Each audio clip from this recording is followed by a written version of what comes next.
करेंगे उत्तर प्रदेश की। उत्तर प्रदेश के मुख्यमंत्री योगी आदित्यनाथ ने मदरसों की जांच को लेकर के एक रूपरेखा खींची थी। अब इस पर एक्शन लेना शुरू हो गया है और इस जांच के घेरे में 4000 मदरसे हैं यूपी के जो कि आ गए हैं। अब इनमें फंडिंग कहां से आती है, लाइसेंस कैसे मिलता है, इससे संबंधित हर जानकारी की तलाश की जा रही है।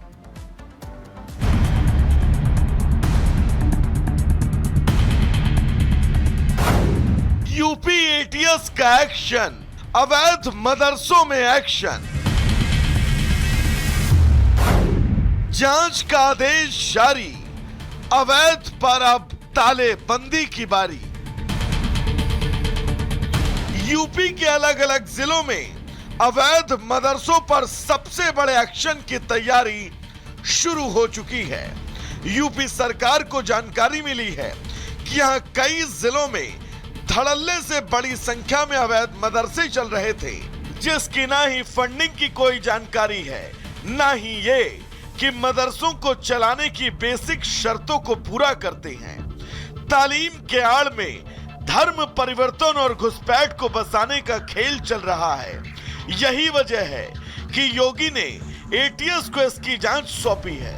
लखनऊ से जारी आदेश में साफ है कि 4000 से ज्यादा गैर मान्यता प्राप्त मदरसों पर संदेह है, फंडिंग की जांच की जाए।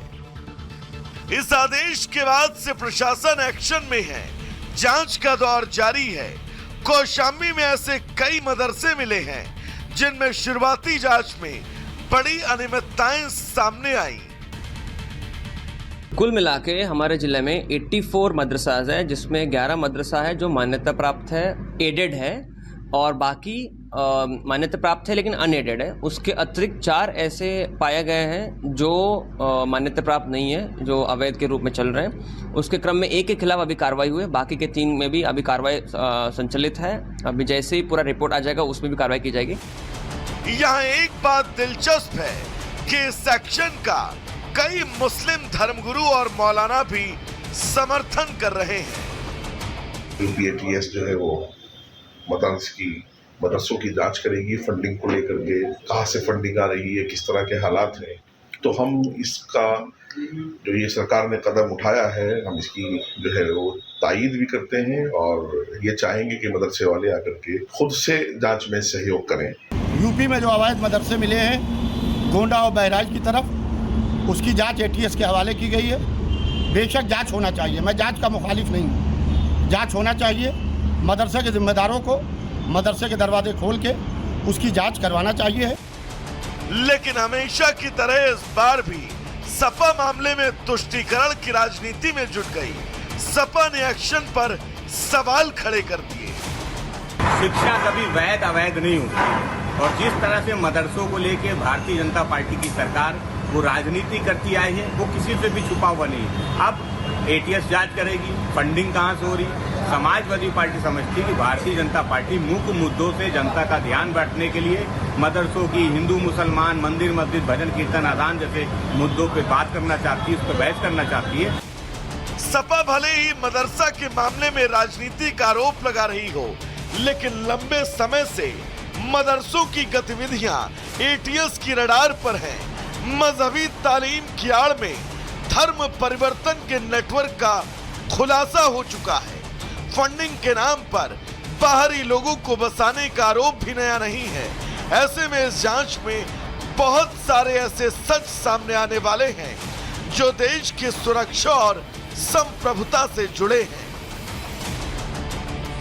Bureau report, Republic Bharat.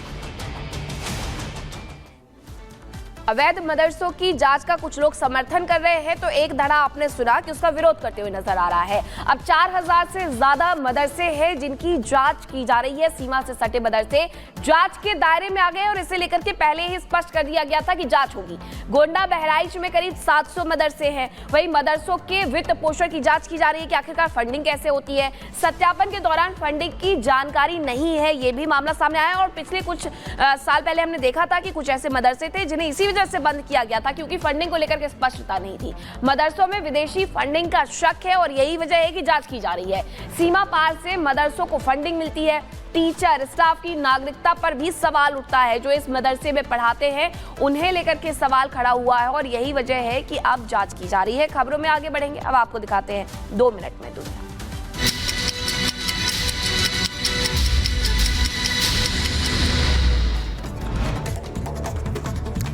Israel का लेबनान और गाजा पर बड़ा हमला। गाजा में कई मकानों और इमारतों पर हमला किया। 47 लोगों के मारे जाने की खबर। इजरायली सेना का लेबनान में ताबड़तोड़ हमला जारी। लेबनान के एनबाल शहर को बनाया निशाना। हमले में कई लोगों के मारे जाने की खबर। इसके अलावा आईडीएफ ने 2 और सैनिकों के मारे जाने की पुष्टि की। 2 दिन में गाजा में 5 इजरायली सैनिकों की मौत। हिजबुल्लाह के ठिकानों पर इजराइल का ताबड़तोड़ हमला जारी। लेबनान के हारेट सैदा में 3 मंजिला इमारत को बनाया निशाना। हमले में 2 लोगों की मौत, 11 लोग घायल हुए।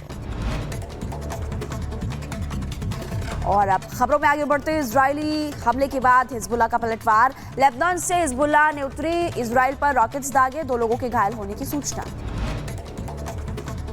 वहीं बात गाजा की। गाजा के स्कूल में बने शरणार्थी शिविर पर हमला। इजरायली हमले में 11 लोगों की मौत। हमले में कई इमारतें खंडर में तब्दील। आपको जानकारी दे दें कि ज्यादा आतंकी ठिकाने तबाह किए गए। आईडीएफ की तरफ से दावा किया गया है 7 दिनों में हिजबुल्लाह के करीब 150 सैन्य ठिकाने और हेडक्वार्टर्स को भी तबाह किया गया। ईरान पर हमले को लेकर इजराइल के आर्मी चीफ का बयान। बोले, ईरान पर किए गए एयर स्ट्राइक सफल। हमने ईरान में कई सैन्य ठिकानों पर हमला किया। लेबनान में हिजबुल्लाह का एक और कमांडर मारा गया। आईडीएफ के हमले में हिजबुल्लाह कमांडर अहमद जाफर ढेर हुए। इजरायली सेना ने हिजबुल्लाह के टनल को भी उड़ाया था। हिजबुल्लाह के ठिकानों पर लेबनान में बमबारी। आईडीएफ के हमले में हिजबुल्लाह का टनल तबाह हुआ। हिजबुल्लाह के हथियार डिपो को किया गया ध्वस्त। इसके अलावा लेबनान में हिजबुल्लाह के ठिकानों पर भारी बमबारी हुई। हिजबुल्लाह के कई ठिकानों को तबाह किया गया। इजराइल के तेल अवीव में संदिग्ध आतंकवादी हमला हुआ है। मोसाद हेडक्वार्टर के पास बस स्टॉप पर ट्रक ने लोगों को रौंदा। 39 लोग घायल हुए।